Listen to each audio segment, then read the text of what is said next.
Will can handle it, me. Oh, sorry, I thought it was I will raise to $35. Well, he made it 30, so you can take that back. Can I re-raise? Okay, I genuinely didn't say I'll raise to $130. I'm gonna raise 130. Sorry, guys. What's up, guys? Welcome back to the vlog. No intro today because we are straight into the action, and just 3 minutes into the session we're shooting a sick angle with pocket kings, announcing raise from the middle blind, pretending like we didn't see the cutoff had made it 30 to go. Just kidding, of course. This is a genuine mistake, and the table is nice enough to let me take it back and re-raise to $130. The cutoff makes the call, and we see the flop come down queen 9-3 with 2 spades. Good start for my pocket kings, and I decide to c-bet for $200 on this flop.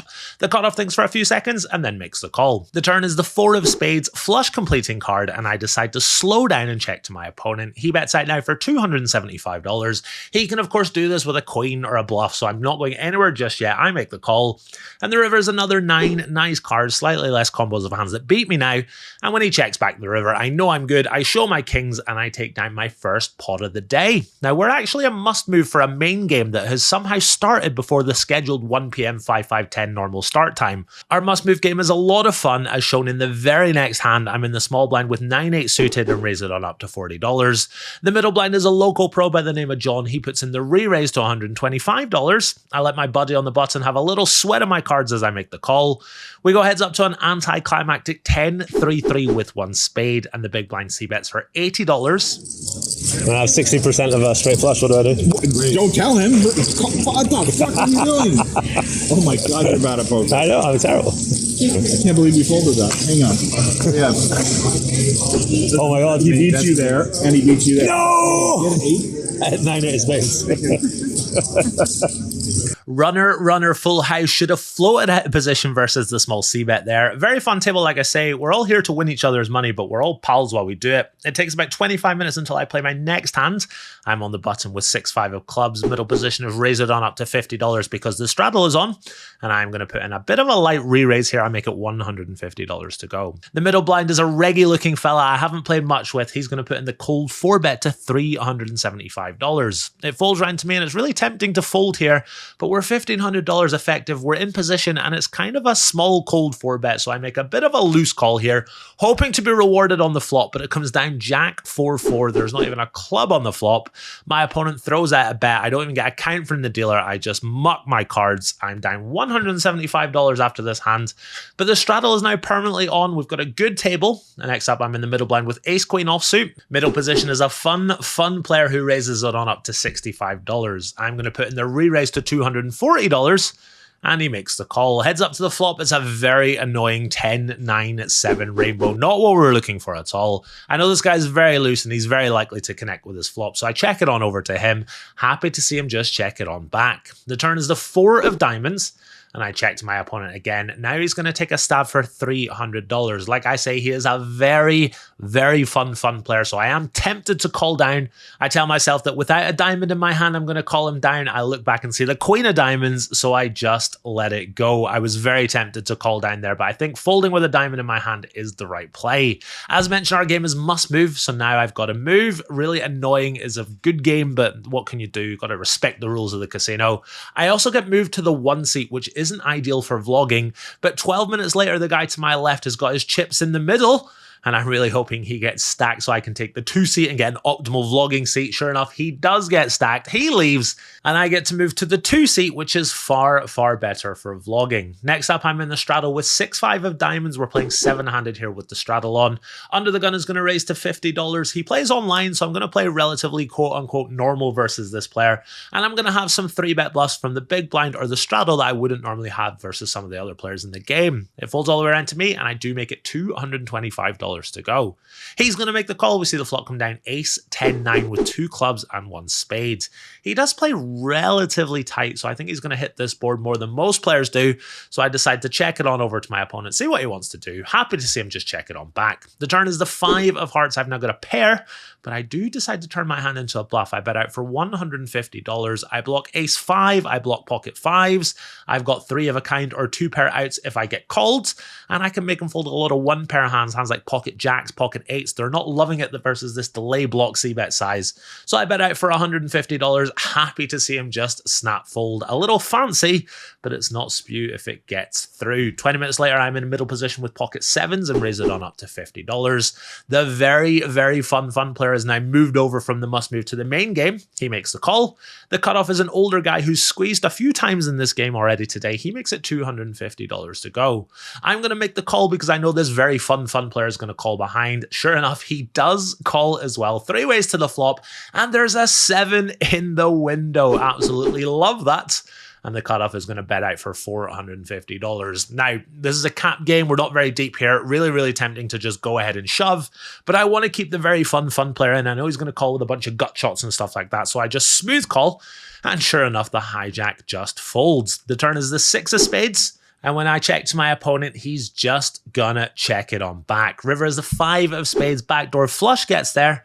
And I decide to move all in, see if I can get a crying call from something in my opponent's range, but he actually laughs and snap folds. Not sure what he's laughing about. Maybe he just had a hand like ace king or ace queen and he's a little annoyed. I don't think he's ever folding a top pair or an overpair type hand, so there's no harm done here for me.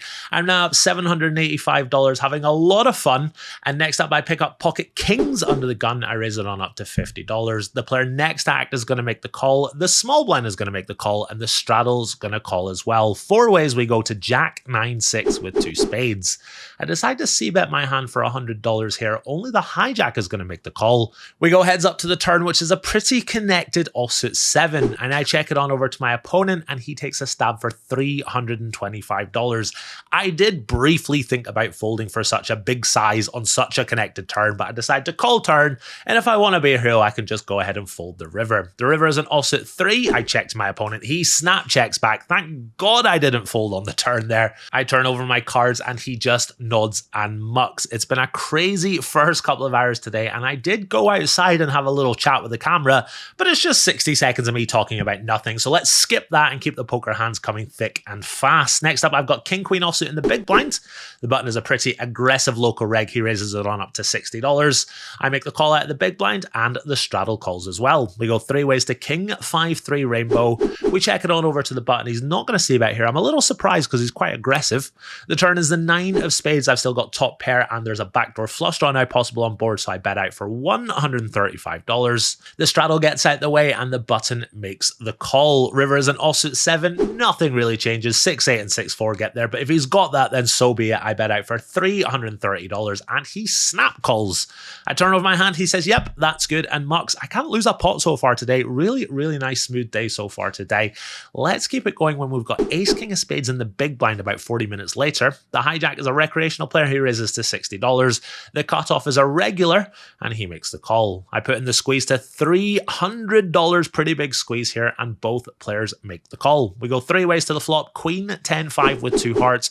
Not the worst flop in the world. We've got 2 overs and a gut shot, but I don't think we can just c-bet here with ace king versus 2 players without a heart or 2 hearts in our hand. So I check it on over to the other guys. They're all going to check it back though, and we see an offsuit 7 hit the turn. I now decide to delay c-bet. I bet $650. I think this is a good spot. We can make a lot of middling pairs fold, and we've got outs if we need them. The recreational player is going to make the call, and the regular is going to fold. The river is a king of hearts. Flush gets there. Ace jack and jack 9 get there, but I now have top pair, top kicker. So I fake tank for about 40 seconds, trying to deter my opponent from putting any money in on the river. And sure enough, when I check to him, he just checks it on back. I show my ace king.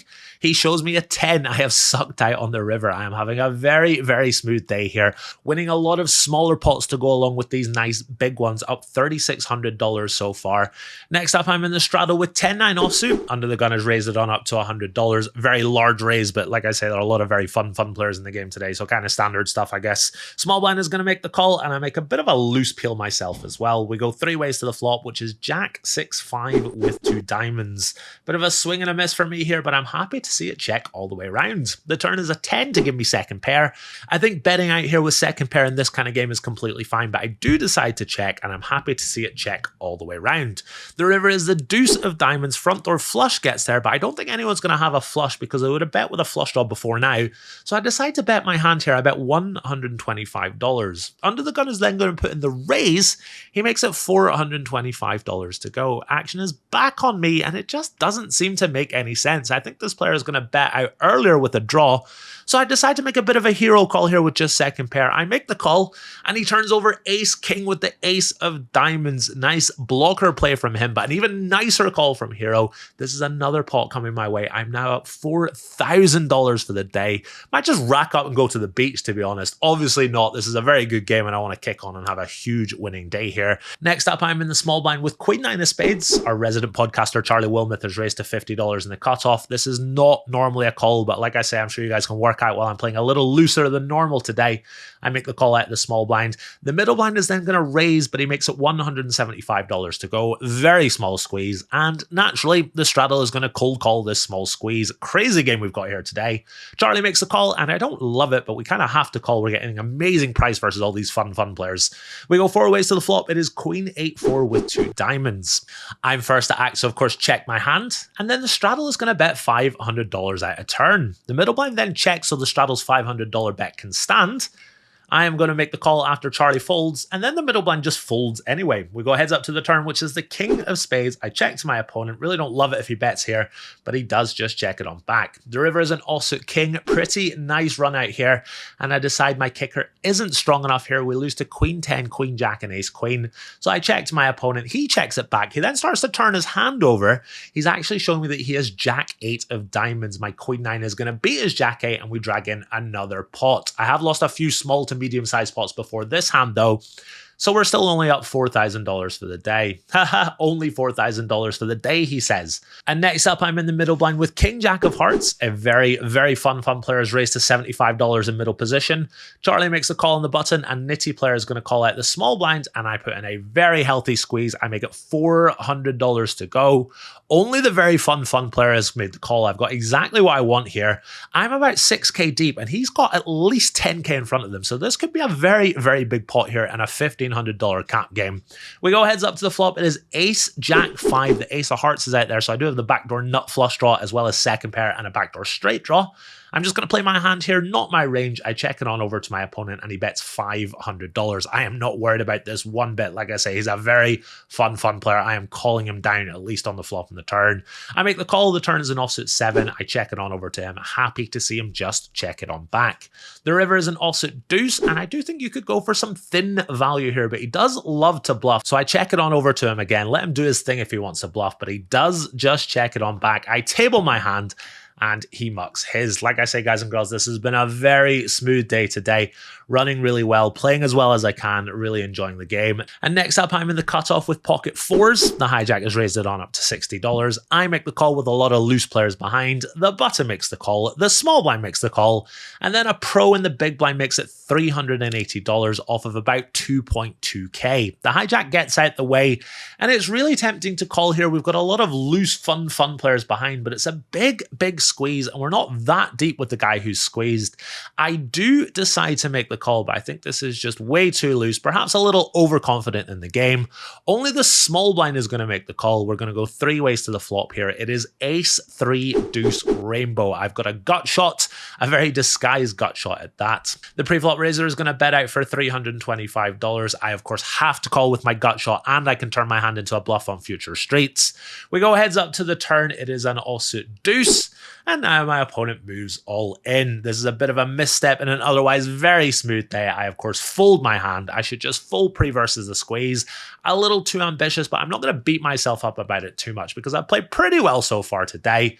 Finishing up $4,721 before leaving for soccer. Gonna play the intro. If you guys have enjoyed the show, click the sub button. Until next time, YouTube, take it easy. All right, guys, we are all done. A very smooth day. I won $4,721, something like that. I ran very well, very smooth. A little disappointed with the way I played that pocket 4s hand.